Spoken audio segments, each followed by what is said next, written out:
Welcome to another episode of the Tom Green Podcast. Things are going real well. I'm glad you're all listening. I appreciate it. I'm actually going on Joe Rogan's podcast today. That's going to be amazing. I'm so excited to get to reconnect with the incredible Joe Rogan, who's taken podcasting and broadcasting to a whole new place. We last sat down, well, we've sat down a couple of times since, but we did sit down the first time in 2007 up here at my little show up here in my house, the Webovision show. I posted a clip of that a few weeks ago on my Instagram, and Joe saw it, reposted it on his Instagram, and then invited me up to his podcast to talk about it. So I'm going to be going there today. It's very exciting. And I can't wait to reconnect with the incredible Joe Rogan. Today on this podcast, I am speaking with a world-renowned Bigfoot expert, Russell Acord, who is on a show called Expedition Bigfoot on the Travel Channel, a documentary series. He's been going out in the woods. This is what he does. He goes out in the woods and he's looking for a Sasquatch, basically. He has been doing this all over America and Canada, in the Yukon, in Montana, in Idaho. He resides in Washington State, also a place where Bigfoot could be living. And we have a really good talk today. So let's join Russell now on the telephone. How you doing? Very good. So great to talk to you. This is exciting. Good to have you on the phone. We're going to talk about Bigfoot right now, which is something that I love talking about because I've heard. Yeah, when I sit around with my friends on the porch and talk about stuff, Bigfoot is usually at the top of the list of things that I talk about. And I'm serious. I'm not even exaggerating. I grew up in Canada. I know there's large swaths of land up there that you just don't even know what's back there. Where do we start with a conversation like this? You're one of the most renowned Bigfoot researchers in the world. You know everything about this that there is to know. Where would you start with this interview? Let's go with, since you're from Canada, then you would know the late Dr. John Bindernagel, which we lost him a year or so ago. Heck of a researcher who actually went against the odds. You know how oftentimes the topic of Bigfoot will come up and you get people that kind of turn and walk away from a conversation, or you can see that they're really not interested in it. This guy actually put his credentials on the line, and as an avid researcher, his evidence was profound. He was a very dedicated man. What a sweet man. It's hurtful that we lost him, but his research is something to really look into. He was just a great researcher.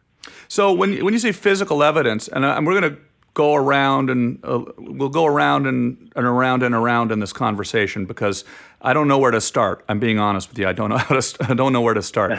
But let's start here. People who, like you said, what you just said, people become skeptical when they talk to people that believe in Bigfoot. But I think the reason that they become skeptical is because we've never caught one. No one's ever shot one in the woods. People like to shoot things.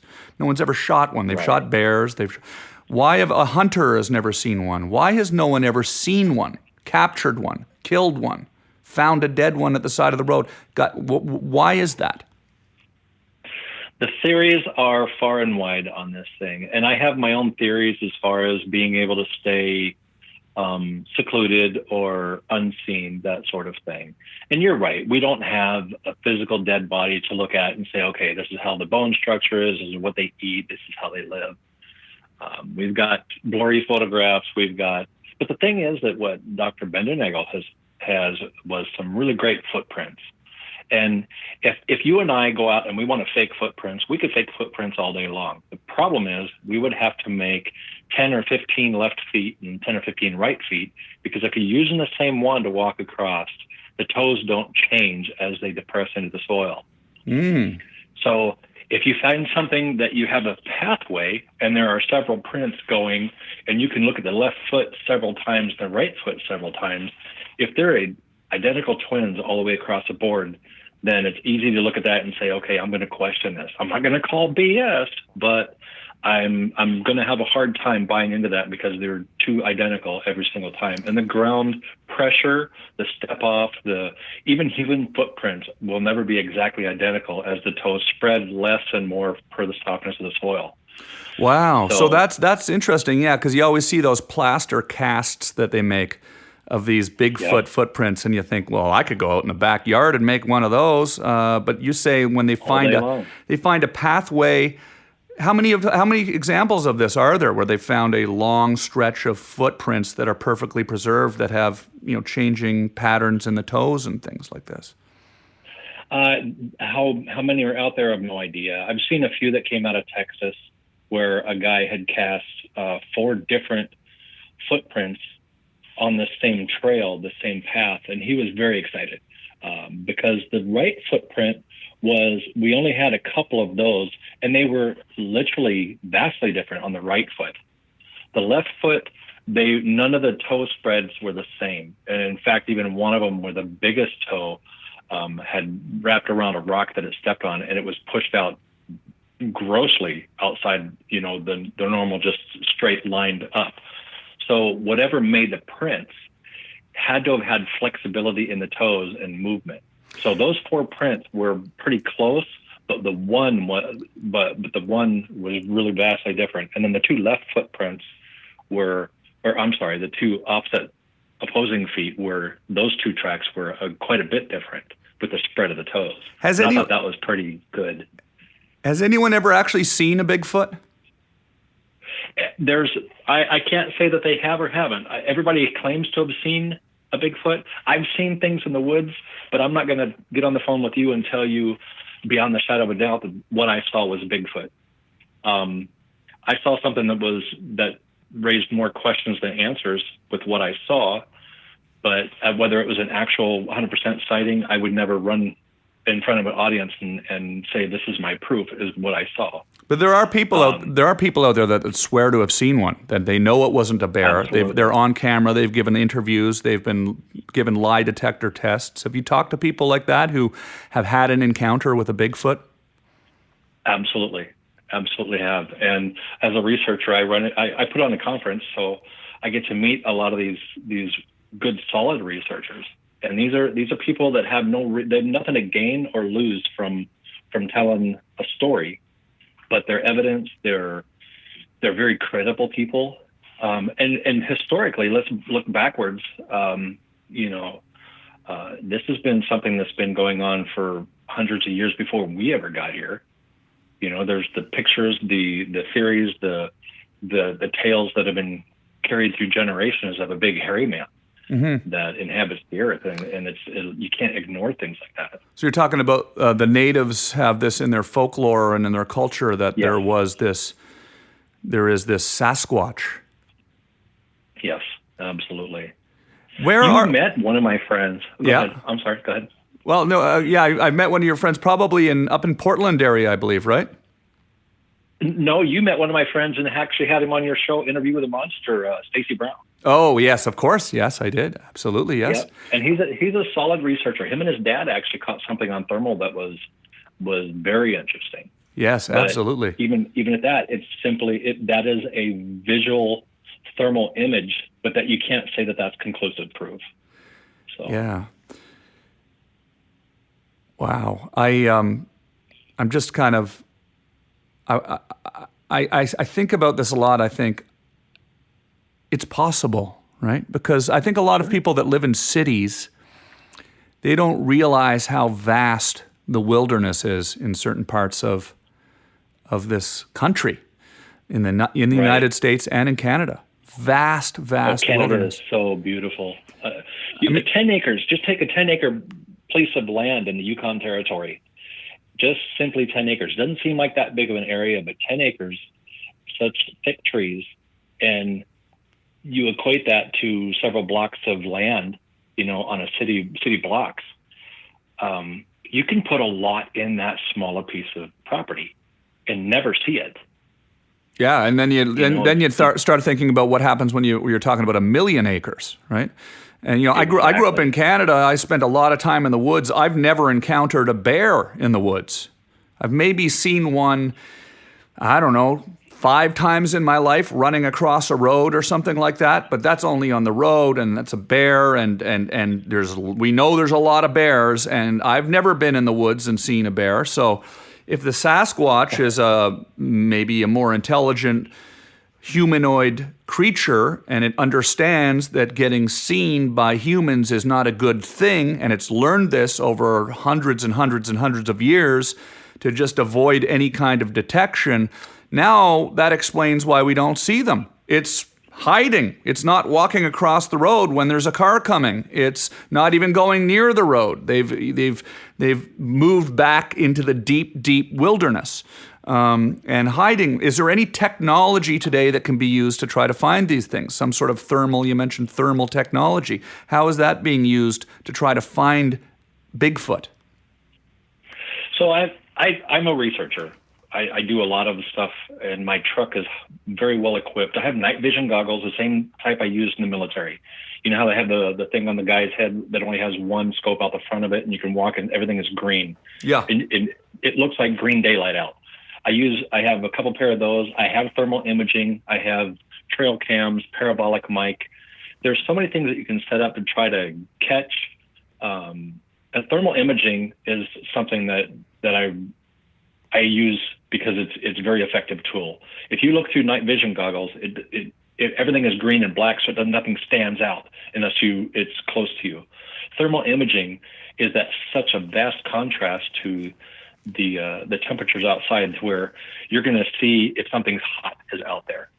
And I don't know if you've got to see the Expedition Bigfoot on Travel Channel that I was on, but the one thing that we captured there was actually on a thermal, and it was just extremely hot for the temperature that was, that nighttime temperature, and it stood out so such a contrast. But how can you tell that it's how can you tell it's not a bear? That was the interesting part. What we saw, even though it was far away, I zoomed in on it because I have a zoom on that thermal imaging, and it was on 2 feet. It was literally moving on 2 feet. And when I actually went out to the same spot in the daylight, in broad daylight, and I stood at the same area where that thing was, I'm over 6 feet tall, and this thing was probably it was much larger than me. Walking on 2 feet. So it was not a human then, obviously. No. It wasn't no, it couldn't have been. 10 foot. How tall was it? 8 feet tall? I couldn't.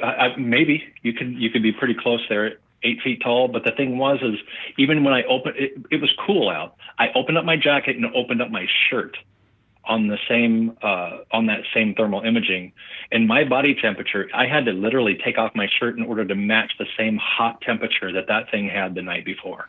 How much time do you spend in the woods looking for Bigfoot? I work 4 days a week on a nuke site. I'm a nuclear safety guy. So when wow. I'm not that's cool. on the nuke site, I am actually out in the woods. I get called to do investigations on properties where people say that they're having sounds or having things happen on the property. And I'm curious. I want to know. I'd love to be the first guy to get the perfect evidence. And where are you? Where are you? What part of the country are you in? I'm in Washington State. Okay, yeah. So you're right up there, just outside of somewhere outside of Seattle, out in the middle of that beautiful country up there, vast wilderness and mountains. Anything could be living out there. Have you gone to other parts of the country and up in Canada and gone and looked up there as well? In British Columbia, there's a huge forests and mountain ranges up there as well. Yeah, I've been up through Yukon Territory. I've actually been into Vancouver. Went and visited with Dr. Bendernagel a couple of years ago when he was there. I've actually been up in Canada, Montana, back east into Florida, Ohio, and down in Oregon and California. Everywhere that if I get called somewhere, I'll go do a weekend, 2 or 3 days somewhere, and do a really in-depth investigation on people's properties. But whenever I can get away, I'll save up 2 or 3 weeks leave at my job, and I'll go and just hit the tree line. because that's my environment. So the famous film footage, I think it was from the 60s or the 70s, of the Sasquatch, the Bigfoot in, what year was it? 1967, Bob Gimlin and Roger Patterson. I'm actually Bob Gimlin's manager. Okay. He's still alive. Okay, he shot the film of that Bigfoot sighting that everyone's seen. It's walking, it turns. I mean, everybody's seen it. It's probably one of the most famous pieces of film ever shot. This Bigfoot turns and it looks at the camera and it walks off into the woods. And I know enough about it to understand that it's supposed to be credible based on the way it's walking. But is it credible? Is that a credible piece of film? Do you believe that was a Bigfoot captured on film? That's a loaded question. I believe that what Bob Gimlin saw that day is what Bob Gimlin saw. And for the record, it was actually there were only two people there: Roger Patterson and Bob Gimlin. Roger Patterson had the camera. He's the one who actually filmed it.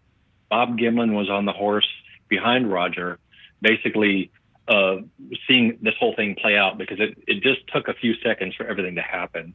But Roger was trying to capture this thing on film. I think there's so many different theories, stories. They say that maybe the two boys could have got duped. Somebody could have been, in a costume, but then that's been debunked by Hollywood filmmakers and costume designers that say that couldn't have been something that was available back then. Spandex, something that stretches with the skin, because there's flexing in the calves and the legs and the arms as that moved. And that there's so much research that goes into that film. I think what they saw that day is exactly what we're seeing on film. And I've never been able to. I've never stood up and said, I guarantee you that was a living, breathing, walking, talking animal. I would never say it was not or was somebody in a costume. It's an amazing piece of footage, and and that's the best we have to date as far as on film. How many examples are there of people who claim to have seen a Bigfoot? And what is the most recent example of that? Are there recent examples of people in the last 5 years claim to have encountered a Bigfoot? Absolutely. Absolutely. If you go to these conferences, any Bigfoot conference, you're going to hear the latest and greatest evidence. In fact, up in the Olympic Peninsula, the Olympic Project, Derek Randles and his team, they've discovered something that they're going to start presenting and showing. But okay, you think a Bigfoot is got to live somewhere. They have to sleep somewhere. And as a primate, will build a nest on the ground. In the jungles, they'll build a nest on the ground, and it looks like Big Bird's nest. It actually looks like a big giant bird nest, and they lay on top of it. Wait a minute. What looks like a big bird's nest? What does? A primate, the apes, the gorillas. Oh, an apes. But make their nest on you haven't actually found a Sasquatch nest, have you? I have not. Okay. But what they're finding in the peninsula is built the same way that the apes are building nests in the jungles. Okay, so somebody has found nests that look like gorilla nests, but here in North America? Yes, the same design, same way built.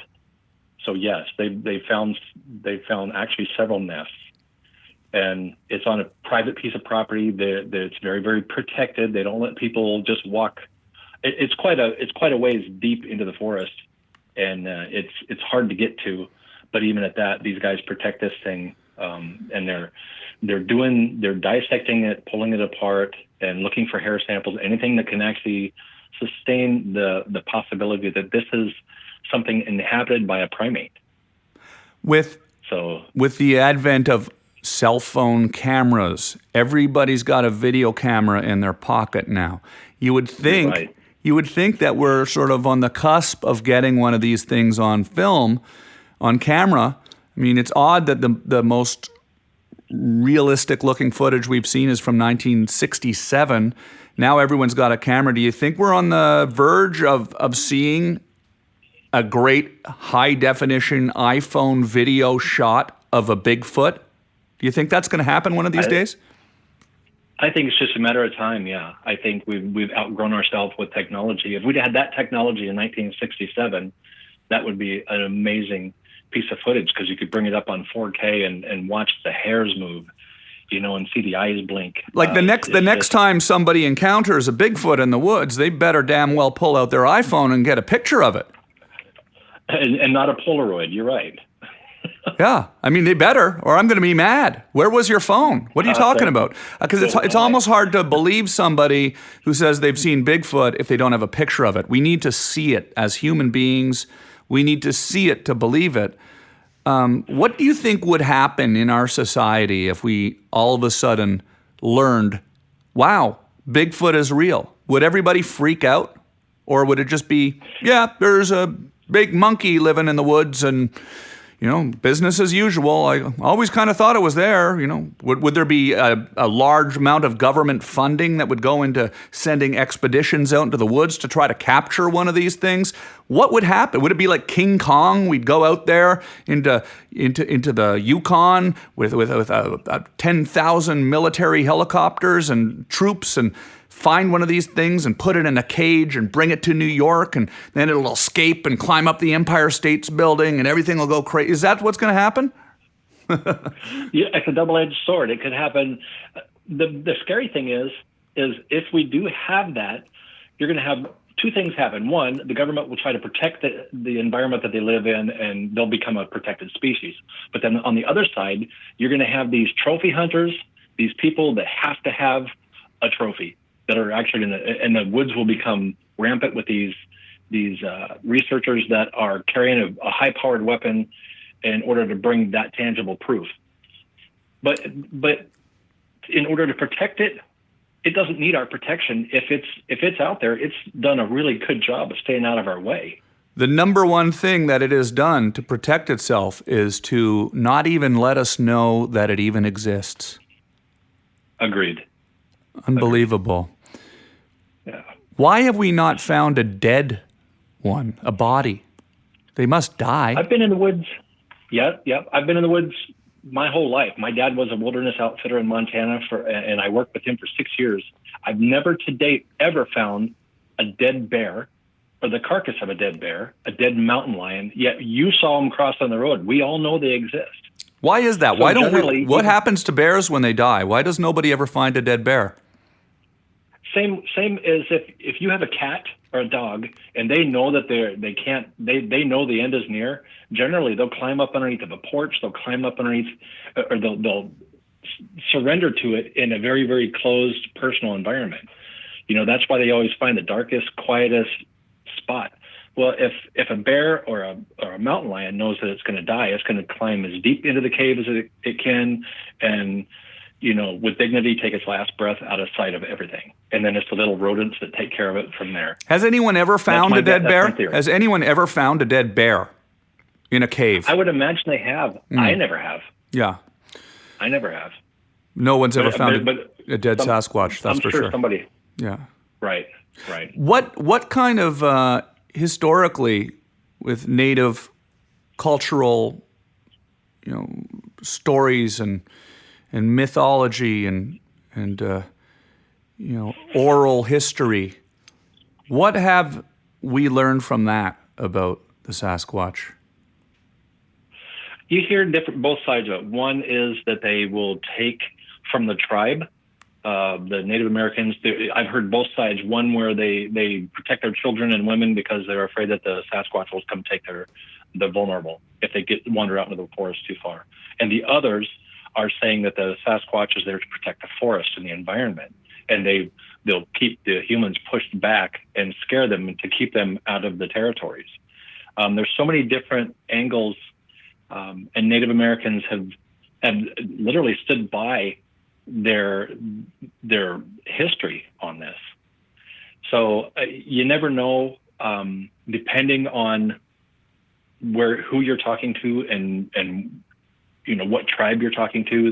The stories they're varied, but the one consistent thing is that there is a protector of the forest, a large hairy creature that either is a force to be reckoned with or is protecting the environment, or it just, there's so many different angles there. And it's worldwide. It's not just North America. There's the Yeti. Correct. There's the abominable snowman in Russia or something like that. I don't know. There's all these different versions of it, right? So It seems kind of unlikely that everybody would come up with the same story.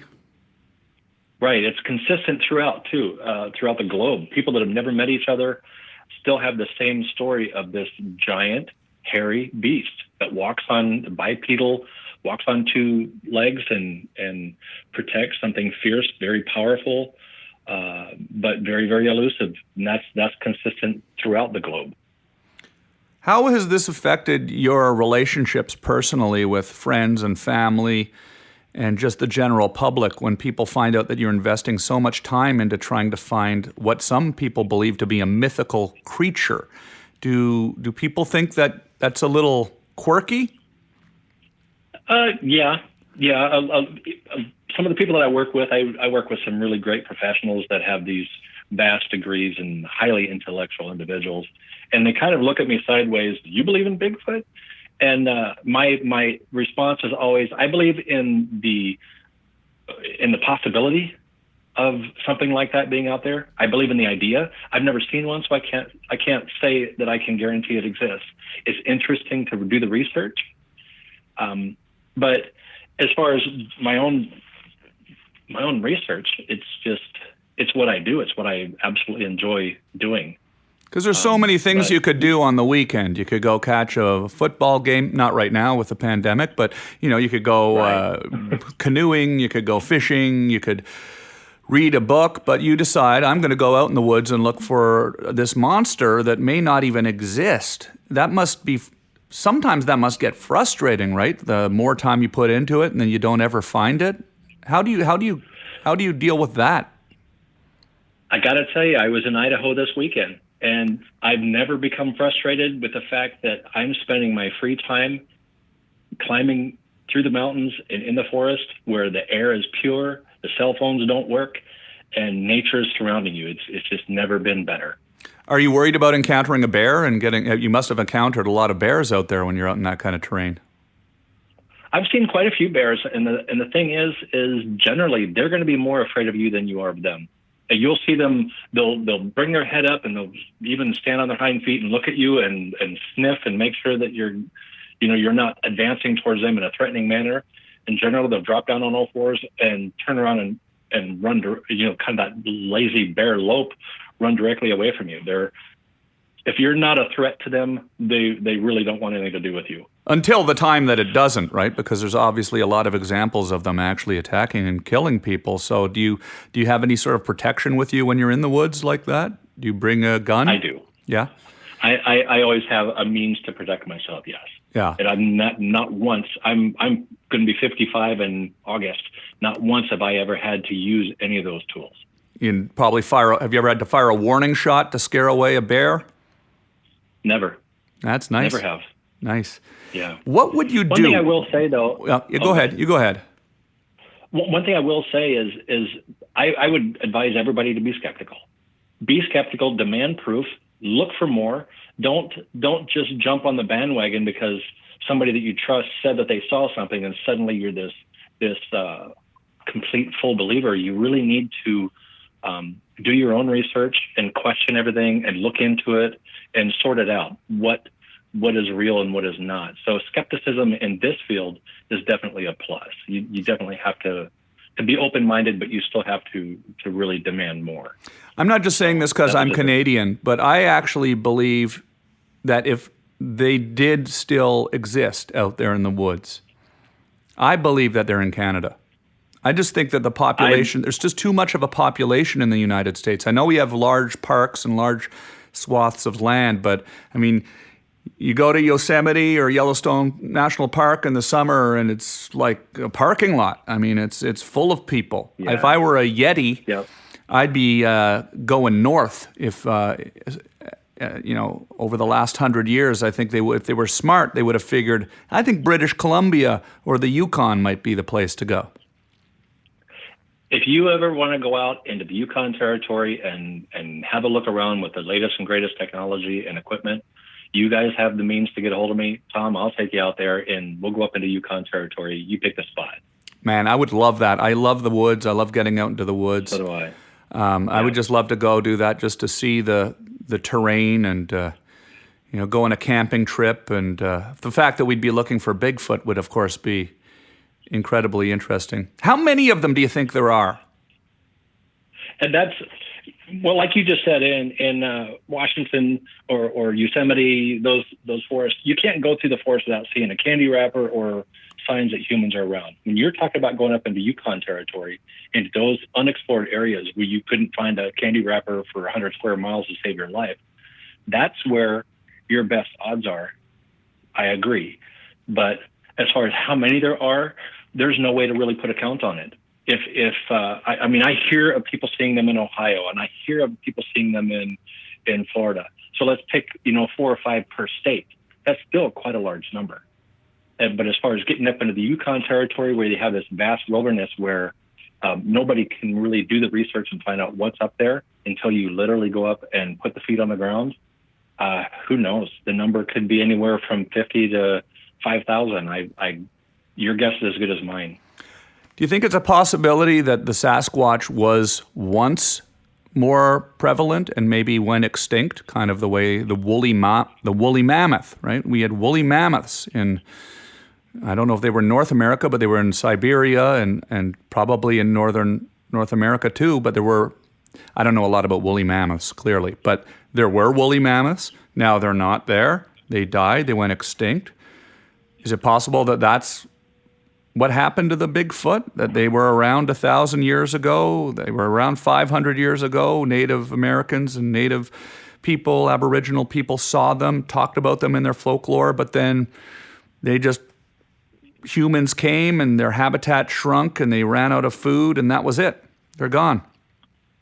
I think we pushed them into, like you said, I think we pushed them into the national forest and up into northern Canada and pushed them into having to become elusive and hiding. One of the theories that I've heard from a friend of mine was possibly they are subterranean. They dwell in caves. They dwell in underground paths, even in the Northwest with the lava tubes.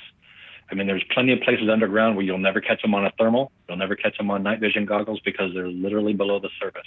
You're saying they live maybe underground in a large network of underground caves. It's a theory. Wow. It's an how tough would it be to find them if you couldn't find them on the surface? If they're nocturnal and they stay in these caves, they're nocturnal. They come out at night. They do their hunting and picking up their supplies. And in the daylight hours where they could be seen, they're just not. They're back in their caves or in their areas. I'm always amazed that's interesting. I'm always amazed when I see an article pop up on my phone. Usually every couple of weeks, an article will pop up where scientists and biologists have discovered a new species. A new species of snake was just discovered yesterday in India. Wow. A big green snake, totally like it's not some microscopic thing. They discovered a new species of monkey a few months ago in South America. Wow. I think it was in Peru. A new monkey. I mean, how is it possible they just discovered it now? I mean, we've had, from Darwin on, there have been people cataloging species forever, and they just discovered a new monkey? So when I see that, I think, well, the possibility of us just not having seen a Bigfoot exists, right? Agreed. What is it? One of the world's smallest primates was discovered by Dr. Maria Mayer, and she's also on Expedition Bigfoot, and that was just within the last couple of years.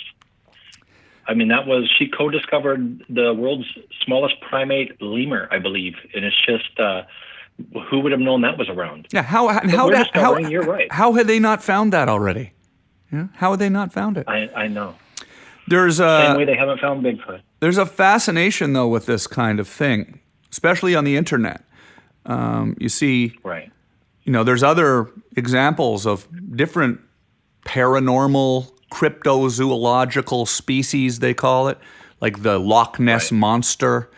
What are your thoughts on that? Do you believe there's a possibility that there's a Loch Ness monster too? Or do you when you start talking about different species and different possibilities, does that sort of dampen your credibility when you're talking about the Bigfoot? Oh, this guy just believes in everything. He just believes in the Loch Ness monster, the Sasquatch, UFOs. I mean, How do you feel about things like that? The other things that are out there supposedly.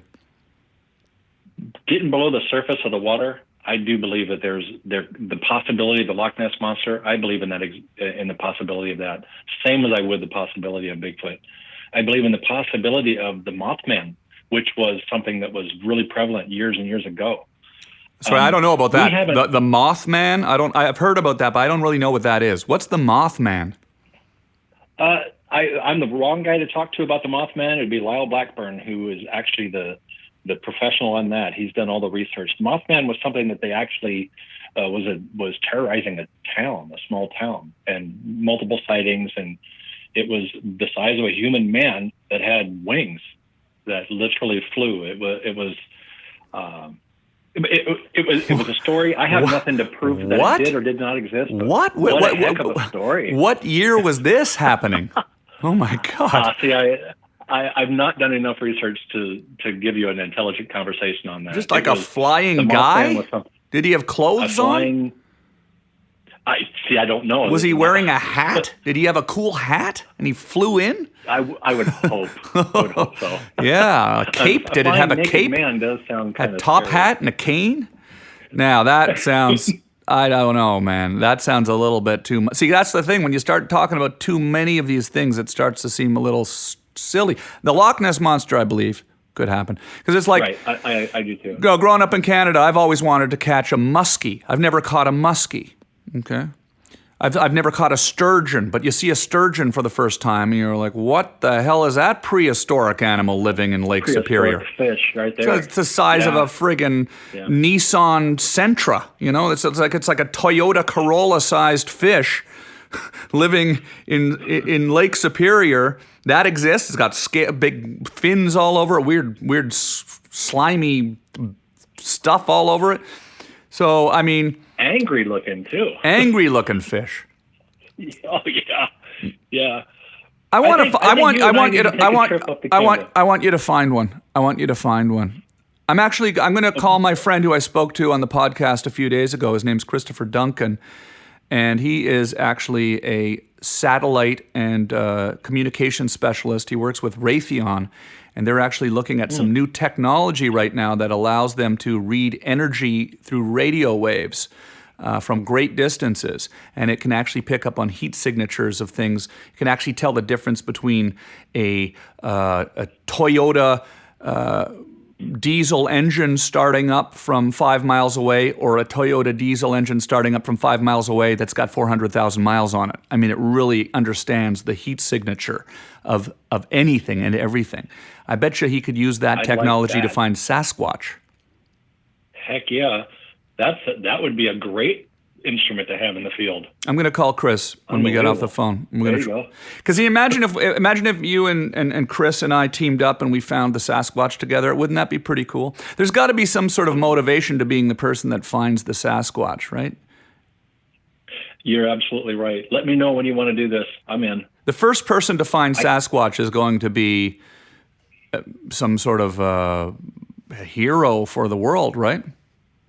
Time magazine, baby. Yeah, absolutely. Man of the Year, Russell Acord. There it is. Found the Sasquatch. Right? Yeah. Person of the Year. Person of the Year. Excuse me.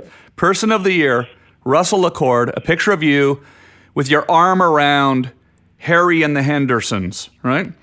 There it is. Yep. Well, I appreciate your call, and is there anything I didn't ask you that probably I overlooked? I'm just having a conversation here. Is there something that I just obviously missed in this conversation that people need to know about the Sasquatch and the research you're doing? No, just there's no better hobby, no better habit than to be out in the woods looking and searching. You know, it's just enjoy it. It's a heck of a ride being out there and doing research.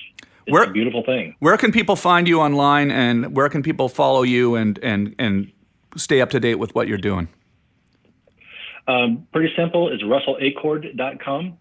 And then on Facebook, I have a public figure page. Spell that out, actually. Just spell that out for everyone, just so they have it. I'll type it up in the thing, but let's just spell it out for the listeners. Russell Acord, RussellACord.com.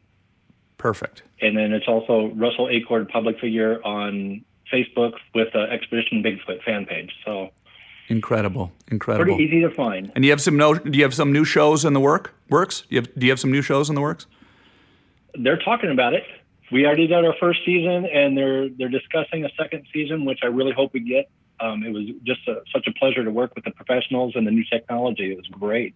Definitely what we are good at and what we enjoy doing. So very, very knowledgeable team, great atmosphere, and a lot of fun. But you let me know if you ever want to get out in the woods. I've got a truck that has everything and anything you'll need to get out there and do it safely and gather evidence. So anytime, Tom. That sounds amazing. I'd have to bring my fishing rod too, so we can maybe catch that sturgeon while we're up there. Me too. All right, Russell, thank you for calling. I appreciate it. It was a pleasure. Hey, my pleasure. That was Russell Acord. Thank you, Russell, for calling into my show and talking about the Bigfoot, the Sasquatch. I loved it. You know, I love to get the opportunity to speak to people that are researching these things that are just so incredibly interesting to me. Not only that, I like talking to my friends on this show.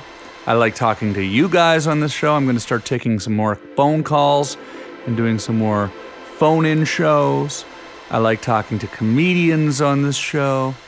I like talking to everybody on this show. And I'm going to start finding a variety of new types of people. I think that's something I want to do. And I'm working hard to look for interesting, quirky, exciting, successful, shocking people. That's it. That was all the descriptive words I was going to use. I just ended them there. I just decided to not use any more descriptive words.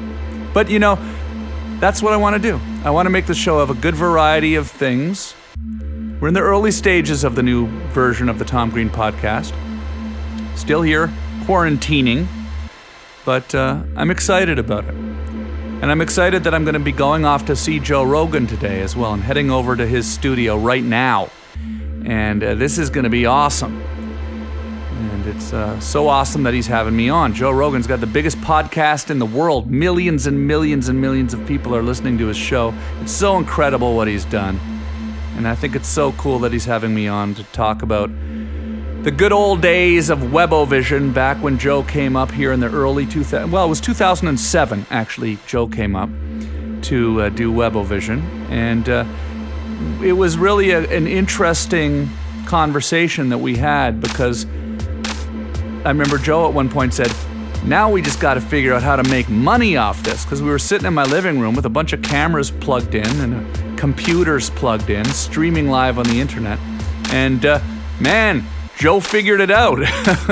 He figured out how to make money off of it. He's now one of the highest paid broadcasters in the world. And it's an incredible thing. One of the most successful comedians in the world.